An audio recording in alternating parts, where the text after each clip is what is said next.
गोकुलनन्दन गोविन्द गोविन्द हरि गोविन्द गोकुलनन्दन गोविन्द नित्य निर्मल गोविन्द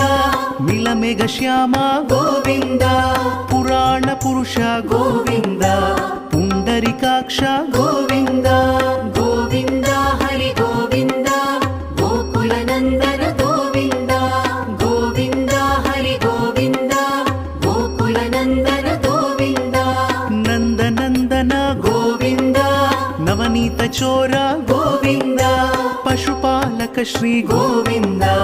पाप विमोचन गोविन्द